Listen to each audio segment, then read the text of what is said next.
아브라함의 감사. 성경의 아브라함 이야기는 하나님께서 그에게 고향을 떠나라고 명령하시는 장면부터 시작합니다.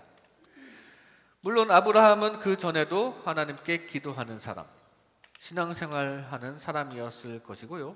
그의 가정도 있고 이웃과도 관계를 맺으면서 살아왔을 겁니다. 이미 아내와 조카도 있었고요. 그런데 그런 앞의 내용들은 성경에 기록될 만큼 의미가 크지 않고요. 하나님께서 아브라함더러 새로운 땅으로 떠나라고 명령하셨을 그때부터가 의미 있는 이야기가 시작됩니다. 아브라함은 하나님의 말씀을 따라 가나안 땅에 들어갑니다. 그리고 오늘 말씀에는 거기에서 하나님께서 이 땅을 주시겠다는 약속을 하시고요. 그러자 아브라함이 제단을 쌓는 장면입니다. 제단을 쌓는다는 것은 감사의 번제를 드린다는 것을 의미합니다. 앞에 창세기 8장에도 노아도 거기서도 홍수가 다 끝나고 땅을 밟자마자 가장 먼저 한 일이 이 감사의 번제를 드리는 장면이 거기 나오는데, 오늘 아브라함은 하나님께 그렇게 진심으로 감사를 드리고 있는 것입니다. 그리고 이 감사가 무엇이 감사해서 드리는 번제인지가 오늘 말씀에 나옵니다. 아브라함은 과거, 현재, 그리고 미래에 대한 감사의 마음을 담아서 정성껏 제단을 쌓았는데요. 이는 우리가 가져야 할 감사의 본이 됩니다. 우리도 과거, 현재, 미래에 대해 감사해야 마땅한 아브라함의 후손이거든요. 아브라함이 했던 거를 그대로 본받아야 할 그런 우리는 후손입니다. 이 시간 이런 말씀을 나눌 때 우리도 아브라함처럼 과거, 현재, 미래에 대해서 다 감사하면서 하나님과 가까워지는 그리스도인 되시기를 주님의 이름으로 축복합니다. 먼저 과거에 대한 감사. 아브라함의 감사는 과거에 대한 감사입니다. 오늘 본문 7절 말씀에 보면 여호와께서 아브라함에게 나타나 이르시되 내가 이 땅을 네 자손에게 주리라 하신지라. 자기에게 나타나신 여호와께 그가 그곳에서 제단을 쌓고, 아브라함은 지금 여호와께서 나타나시자마자 감사의 번제를 드리고 있습니다. 여호와께서 나타나셔서 막 뭐라고 말씀하셨죠? 이 땅을 주시겠다고. 그 여호와 하나님을 보자마자 감사의 번제를 드리고 있는 거예요. 왜냐하면 계속 감사하다는 생각이 있었기 때문이죠. 우리가 누군가에게 꼭 하고 싶은 말이 있는데 그 사람이 딱 나타난다면 만나자마자 그 말을 하게 마련이죠. 마찬가지로 아브라함도 하나님께 감사를 표현하고 싶었는데 누누이 그 감사하는 마음만 가지고 있었는데 하나님께서 딱 나타나시니까 바로 이렇게 감사의 제사를 드리는 장면입니다. 아브라함은 지금껏 지내온 일이 너무나도 감사했습니다. 사실 아브라함의 삶을 보면 지금까지의 과거의 일보다 앞으로의 미래에 훨씬 더 감사할 일이 많을 것입니다. 다 지나고 나서 우리가 보는 시각에서는 말이죠. 그러나 당시 아브라함은 그 조그만 과거의 일들마저도 크게 감사하고 있는 것입니다. 심지어 어떻게 보면 불평불만을 할 수 있는 상황인데도 감사한 것입니다. 고향을 떠나고 나그네 삶을 살게 된 것이 그게 그렇게 감사했을까요? 불편한 삶으로 내던져진 것인데 말이죠.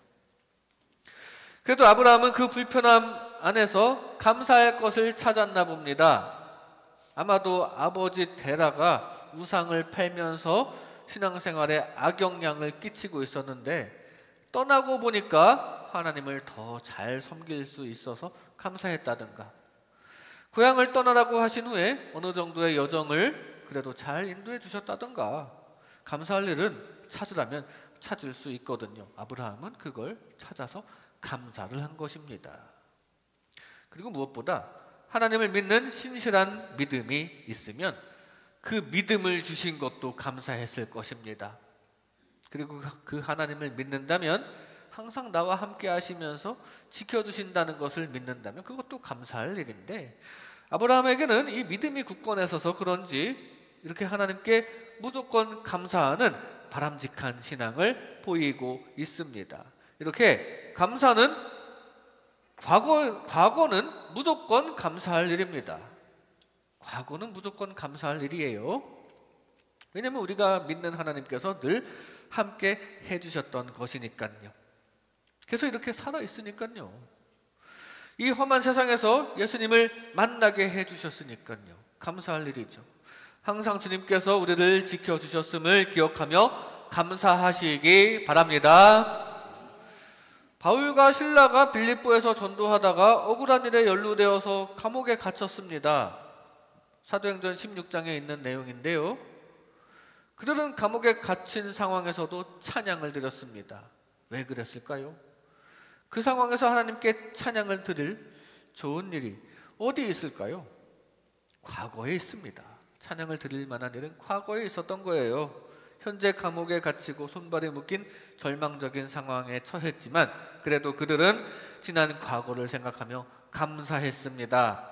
아니, 그랬더니 그때부터 더 놀라운 미래가 시작이 됩니다. 뜻밖의 지진이 일어나는데 그 흔들림 덕분에 옥토가 움직이고 옥문이 열리고 묶였던 것이 풀리고 과거에 주신 것을 감사할 때 그 감사를 받으신 하나님께서 이렇게 놀라운 미래를 주신 장면입니다. 우리도 어떤 상황에서도 지난 좋은 일을 생각하면서라도 좋은 일을 생각해내면서 감사를 드릴 수 있기를 바랍니다.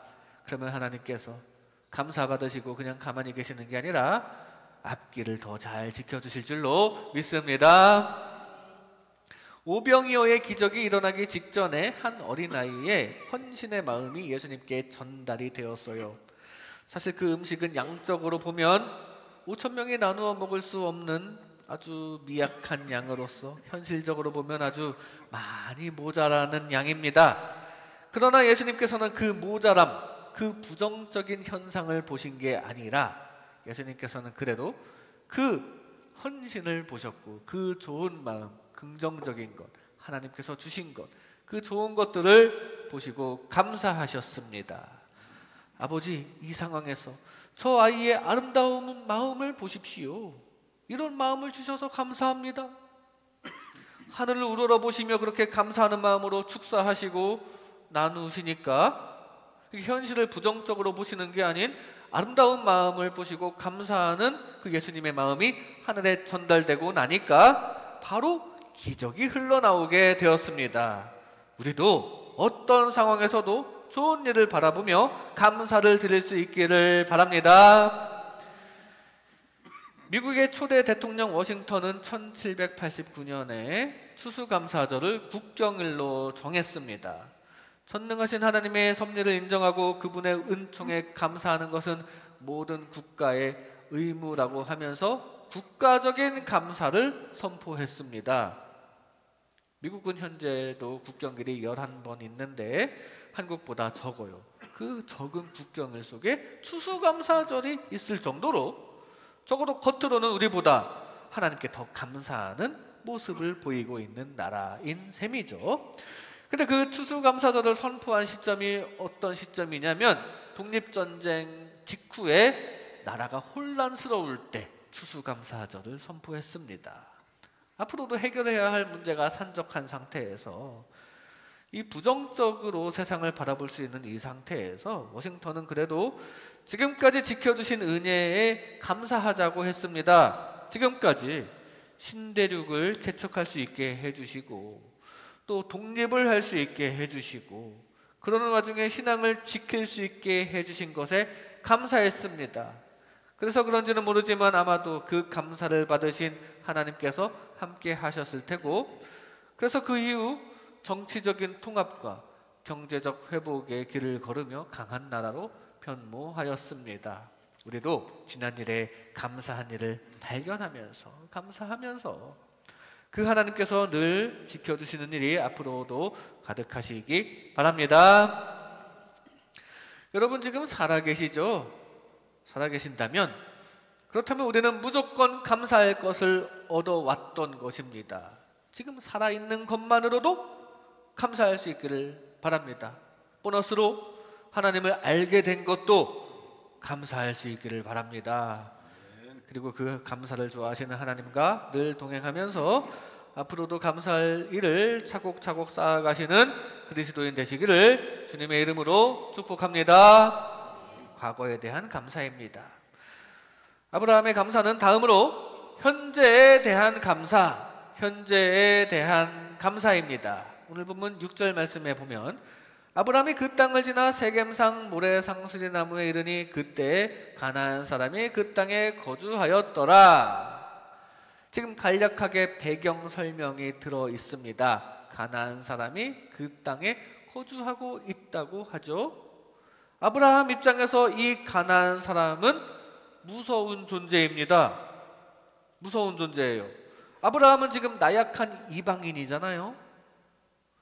그 사람들이 아브라함을 경계하면서 너 누구야? 하면서 쫓아낼 수도 있고 해코지를 할 수도 있습니다. 설령 그 사람들과 잘 지낸다 하더라도 지내다 보면은 텃세가 있을 것이고요. 그 토착 세력들 사이에서 앞으로 어떻게 지낼지 걱정이 됩니다. 그냥 고향에 계속 있었으면 이런 걱정도 없고 참 편했을 텐데 그땐 주변 이웃들도 다 우리 편이고 마음도 편했을 텐데 하나님은 왜 여기로 오라고 하신 거야? 이렇게 생각했을 수도 있어요. 홍해를 건너 광야로 떠난 이스라엘 백성들이 그냥 차라리 애굽에서 노예 생활했을 때는 편했는데 라고 불평한 것처럼 말입니다. 그런데 그런 생각을 할 수 있는 아브라함에게 여호와께서 말을 걸어주십니다. 7절에 말을 걸어주셨죠. 이 땅을 너의 자손에게 줄게 라고 말을 걸어주셨습니다. 이 하나님께서 하신 말씀의 내용, 이 땅을 주시겠다는 그 내용도 기분 좋은 내용이지만 무엇보다 말을 걸어주셨다는 것, 지금 이방인 취급받고 있는 불편한 상황에서 든든한 우리 편이 되어주시는 것이 느껴졌고요. 그래서 이제 아브라함은 마음이 편해집니다. 하나님이 곁에 계시지. 그 하나님께서 항상 곁에 계신다는 것이 확 느껴졌고 그래서 지금 감사하고 있는 것입니다. 이렇게 항상 하나님을 느끼면서 감사해야 합니다. 우리가 믿는 하나님은 늘 함께 하시는 하나님이니까요. 지금도 우리를 바라보시며 지켜주시는 하나님을 느끼시기 바랍니다. 그리고 혹시 무슨 일이 있으면 도와주시려고 대기하시는 하나님을 느끼시면서 그 하나님께 감사할 수 있기를 바랍니다. 욥은 큰 환난을 겪은 후에도 하나님께서 왜 이러셨지 하는 의문 가운데 빠져 있는데요. 그러는 중에 하나님을 배울 수가 없지만 그래도 내가 가는 길을 그가 아시나니 그가 나를 단련하신 후에는 내가 순금같이 되리라고 고백을 합니다. 욥은 당장 하나님이 안 보여도 또 마치 하나님이 안 계신 것처럼 자기 자신에게는 나쁜 일만 계속되어도 그래도 하나님께서는 자신의 길을 늘 감찰하시고 계신다는 것을 알았습니다. 그리고 감사하고 있습니다.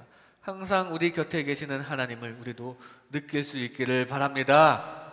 설령 내 기도를 안 들어주시는 것 같이 느껴질지라도 욥처럼 하나님은 계신다는 것을 항상 알고 있어야 해요. 그러다 보면은 하나님께서 자신을 나타내 주실 것이고 문제를 해결해 주실 것입니다. 믿음을 갖고 항상 나 자신을 지켜주시는 하나님께 감사할 수 있기를 바랍니다. 너의 가는 길에 주의 평강이 있으리 평강의 왕 함께 가시니 함께 가신다고 합니다. 우리가 이렇게 고백하잖아요, 찬양으로. 너의 걸음 걸음 주 인도하시리 주의 강한 손 널 이끄시리. 이렇게 늘 강한 손으로 이끌어 주시면서 항상 함께 하시는 하나님을 느끼시기 바랍니다. 그 하나님께서 우리의 길을 인도하시면서 지켜주심을 느끼면서 항상 그 현재에 감사할 수 있기를 바랍니다. 웨슬리가 믿음에 확신이 없었을 때 선교지에서 배 타고 돌아오는 중에 폭풍우 속에서 흔들리는 배 안에서 벌벌 떨고 있었는데 저쪽에 모여 앉아서 찬송하고 있는 모라비안 교인들을 부럽게 바라봤습니다. 아니, 저 사람들은 왜 저렇게 평온하지? 부럽다. 그들은 폭풍과 몰아치는 상황에서도 현재 함께 하시는 하나님의 임재를 느끼고 있는 것이었거든요. 그래서 어떤 상황에서도 감사하는 마음으로 찬송이 가능했죠. 웨슬리는 나중에 이렇게 말하기를, 그날 폭풍 속에서도 하나님은 나와 함께 계신다는 사실을 모라비안 교인들을 통해 배웠다고 고백합니다. 맞습니다. 우리도 배워야 합니다. 우리도 알아야 합니다. 하나님은 어떤 상황에서도 우리와 함께 하심을 알고 감사하는 그리스도인 되시기 바랍니다. 야곱의 인생의 큰 전환점이 된 베델에서 하늘에 닿은 사닥다리 꿈을 꾸고 거기서 하나님을 만난 그 베델 사건 이후에 야곱은 한 가지 중요한 것을 깨달았는데요. 여호와께서 과연 여기 계시거늘, 여호와께서 과연 항상 나와 함께 계시거늘 내가 알지 못하였도다. 지금까지 계속 함께 계셨는데 그걸 이제 깨닫고서는 바로 거기에 돌을 세우고 기름을 붓고 감사를 드렸죠. 다윗도 항상 하나님께서 함께 계심을 믿으며 살아왔습니다. 여호와는 나의 목자시니 내게 부족함이 없으리로다. 그래서 주께서 내 원수의 목전에서도 내게 상을 베푸실 것이다. 항상 믿으면서 하나님 함께 계시는 것을 느끼면서 감사하면서 살아왔어요. 항상 함께 하시는 나의 하나님이니까 말입니다. 그 믿음으로 다윗은 환난 가운데에서도 감사를 했는데요. 환난 가운데 쓴 시편에서도 보면 마지막은 다 감사로 끝납니다.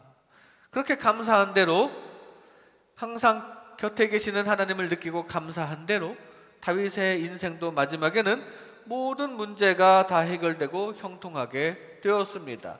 늘 함께 하시는 하나님을 느끼고 감사하며 그 하나님 손 꼭 붙잡고 다윗처럼 야곱처럼 복된 삶 살아가시기 바랍니다.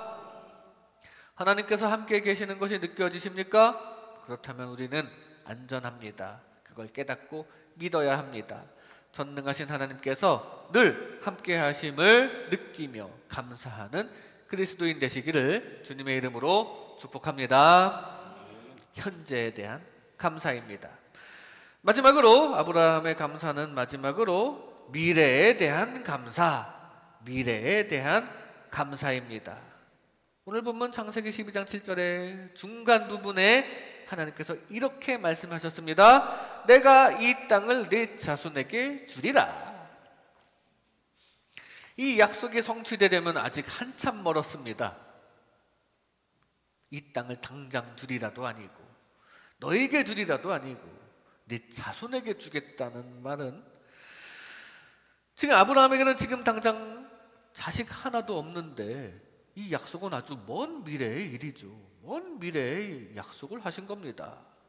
하지만 이 먼 미래의 일이라 해도 설령 자기 자신, 아브라함 자신이 죽은 이후에 자손들에게 이 땅을 주신다 해도 아브라함에게는 그게 기쁘고 좋은 일입니다. 아브라함은 자신이 생전에 누릴 수 없을지 모르지만 그래도 좋았어요. 이 말씀을 듣고 좋았습니다. 하나님의 그 약속을 믿고 감사를 했는데요. 이 감사는 미래에 대한 감사이죠. 하나님께서 미래를 보장해 주셨는데 잘 생각해 보면 그것은 현재도 어느 정도 보장되는 약속입니다. 일단 자손이 있으려면 아브라함이 아이를 낳을 때까지는 생존이 보장된 것이잖아요. 이 험한 세상에서 갑자기 사고나 병으로 죽을 수 있는데 적어도 자손을 낳을 때까지는 죽지는 않는다는 보장입니다. 이 얼마나 감사한 생존의 보장입니까?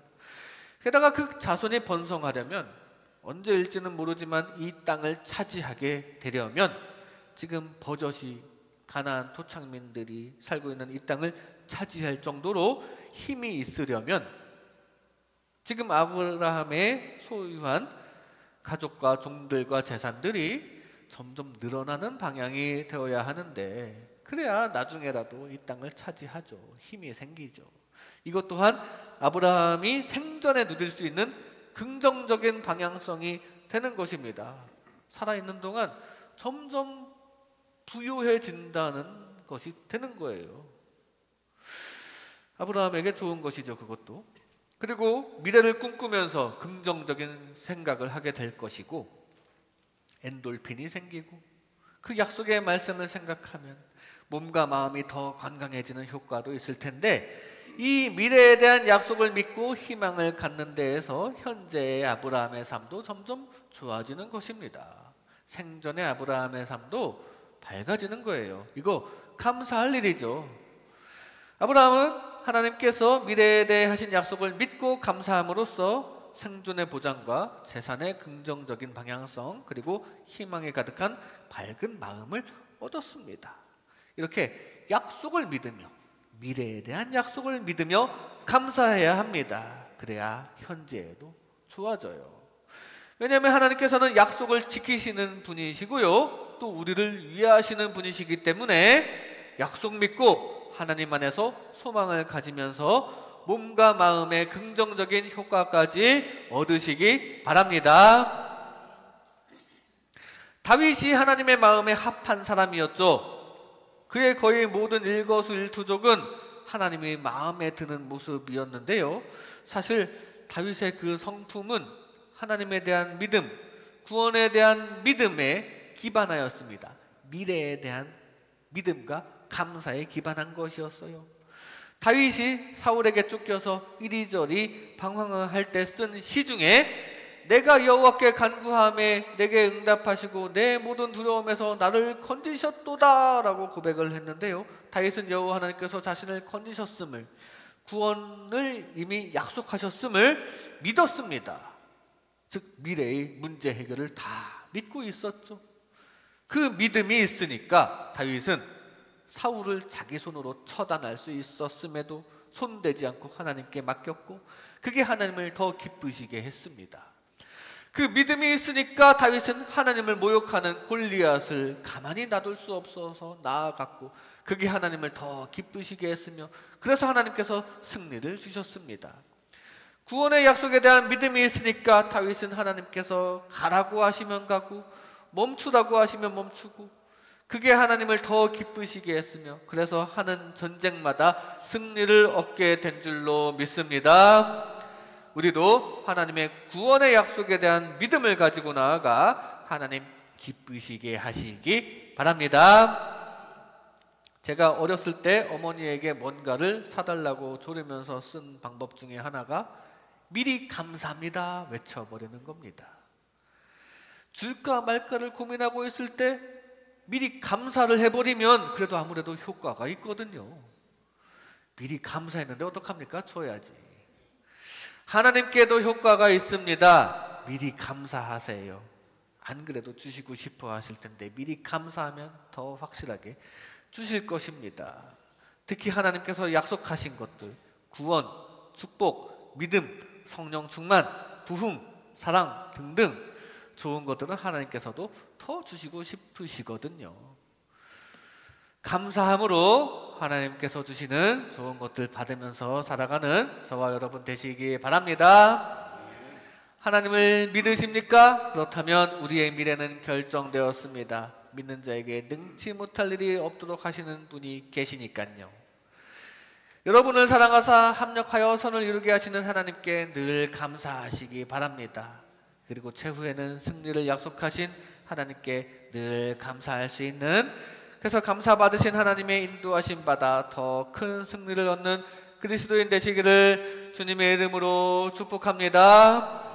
이 시간 아브라함의 감사라는 제목으로 하나님의 은혜를 나눴습니다. 아브라함의 감사는 과거에 대한 감사입니다. 이 험한 세상에서 살아있는 것 하나만으로도 감사할 수 있기를 바랍니다. 아브라함의 감사는 현재에 대한 감사입니다. 전능하신 하나님께서 늘 함께 하심을 느끼며 감사할 수 있기를 바랍니다. 아브라함의 감사는 미래에 대한 감사입니다. 합력하여 선을 이루시는 하나님께 늘 감사하는 저와 여러분 되시기를 주님의 이름으로 축복합니다.